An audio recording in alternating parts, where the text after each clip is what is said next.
जब बच्चा पेपर देने जाता है एग्जाम रूम में, तो जिसको सब आता है और जिसे टॉप करना होता है उसको तो कॉपी और पेन ही दिखता है, उसे कुछ और नहीं दिखता। प्रश्न पत्र दिखता है, कॉपी और पेन दिखता है। और एक बच्चा जिसे ये पता है कि एग्जाम रूम में कितने रोशनदान हैं, कैसी पीओपी हो रही थी, कितनी लाइट थी, कितने दरवाजे थे, टीचर ने कैसे कपड़े पहने थे, आगे कौन बैठा था, पीछे कौन बैठा था, दाएं कौन बैठा था, बाएं कौन बैठा था, तो इसका मतलब कि उसको कुछ आता जाता नहीं है। उसके पास समय कहाँ था इतना, 3 घंटे में पेपर देना था, मुझे कहाँ होश था कि मैं सब कुछ देखता। तो ये एक बड़ी बात है। आसन लगा कि नहीं लगा, आंख लगी कि नहीं लगी, मन लगना तो बहुत पीछे की बात है। हम लोग आसन ही नहीं लगा पाते।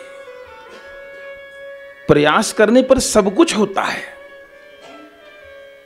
और इस कलयुग में सबसे बड़ी बात कहें कि मोबाइल स्विच ऑफ हुआ कि नहीं हुआ, सबरी बात छोड़ दीजिए। आसन और आंख तो छोड़ दीजिए पीछे, अब तो ये कि मोबाइल क्या बोलते हैं उसको, स्विच ऑफ हुआ कि वाइब्रेशन पे जिस पर करते हैं वो हुआ कि नहीं। तो कहां फिर मन लगने की शिकायत हम कैसे कर सकते हैं, भगवान को गुरुदेव को कहां कर सकते हैं। इतना बवाल पाल के कैसे मन लगेगा, कभी नहीं लगेगा। ये वृत्ति कहां भटका देगी, पहुंचा देगी, खबर नहीं। ये जिसको साधना करनी है उसको तो ये सब बातें जाननी पड़ेंगी, माननी पड़ेंगी। जो जीव गोस्वामी पाद कहे कि मंत्र तो पीछे मिला ब्रह्मा जी को, तब कौन चीज का हो रहा है, बोले एकाग्रता हो रही है। अभी ब्रह्मा जी उछल कूद कर रहे थे, इधर देख उधर देख, कमल की नाल कहां आया, कहां से क्यों आया, कैसे आया। हर चीज का उत्तर नहीं मिलता है पूछने से और बोलने से।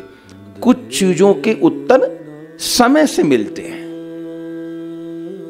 कुछ बातों के उत्तर समय से मिलते हैं, धीरे धीरे अनुभव से मिलते हैं। हर चीज न तो पूछी जाती है और न हर चीज बताई जा सकती है, वो एक समय से मिलता है। कहते हैं ना बच्चा भी ऐसा है, बोले मैच्योर हो जाएगा, अभी छोटा है बड़ा है। तो बहुत सी बातें जब हम लोग बड़े होते हैं तो हमको अपने आप आ गई, समझाई थोड़ी। और जब बच्चे थे तो बहुत अल्लड़ थे।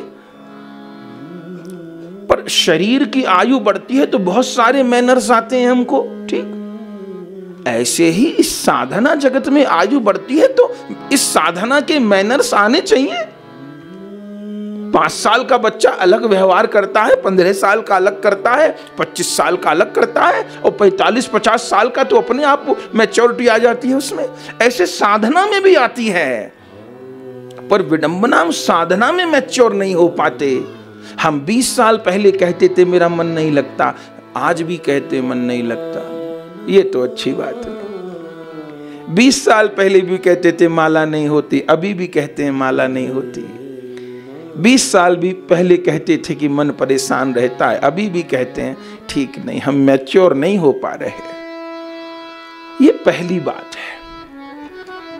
वेद व्यास भगवान को नारद जी ये बात सुना रहे हैं। बोले तब किए ब्रह्मा जी, क्या किए, वह नेत्र बंद करके बैठ गए और अपने श्वासों पे ही मन को केंद्रित किए। इसलिए ये जो ध्यान है ये सबको बहुत काम देता है, वैष्णवों को भी काम देता है। वह अंतर इतना है कि योगी सांस का ध्यान लगाता होगा और चीज का ध्यान लगाता होगा, और वैष्णव लोग सगुण साकार का ध्यान लगाते हैं। हम लोग कपिल देवहूति संवाद में प्रयास करेंगे ध्यान लगाने का। तो वैष्णवों का तो युगल का ध्यान है और योगियों का निराकार स्वरूप का ध्यान है, आत्मा का ध्यान है। अच्छी बात है, जो जिसको जो अच्छा लगे करे वो। पर एकाग्रता, तो ब्रह्मा जी एकाग्र हुए, और जैसे ब्रह्मा जी एकाग्र हुए तो क्या हुआ, उसी समय भगवान की दिव्य वाणी ब्रह्मा जी को सुनाई थी, समाधि की अवस्था में, समाधि की अवस्था में। इसलिए एक बड़ा सुंदर सिद्धांत है कि हम सबके भीतर 3 आवाज हो रही हैं। उसमें पहली आवाज है अहंकार की आवाज। ये भीतर होती रहती है कर्कश आवाज, मैं। ये मैं की आवाज भगवान की वाणी नहीं सुनने दे।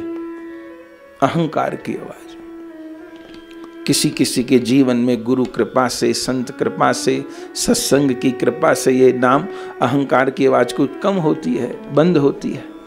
फिर दूसरी है पूर्व संस्कार की आवाज। जो पूर्व जन्म के हमारे कर्म के संस्कार हैं वो हमको प्रेरित करते हैं। किसी के भीतर काम बहुत है, किसी के भीतर क्रोध बहुत है, किसी के भीतर लोभ बहुत है, किसी के भीतर मोह बहुत है, किसी के भीतर द्वेष बहुत है, किसी के भीतर बहुत जल्दी आसक्त हो जाने की प्रवृत्ति है, आदि आदि। ये पूर्व कर्म जो हम करके आए हैं उसके कारण इसको कहते हैं पूर्व संस्कार की आवाज। तो पहली है अहंकार की आवाज, दूसरी है पूर्व संस्कार की आवाज। जब तक ये 2 आवाज आती हैं तब तीसरी आवाज है ओंकार की आवाज, वो नहीं आ पाती। तो जीवन में अहंकार की आवाज आनी कम हो, फिर पूर्व संस्कार की आवाज आनी कम हो। ये कम होती है श्रवण और कीर्तन भक्ति से ही, और कोई दूसरा उपाय नहीं है। तब तीसरी आवाज आती है ओंकार की आवाज, भगवान की आवाज। वृंदावन की भाषा में कहें तो मुरली की आवाज।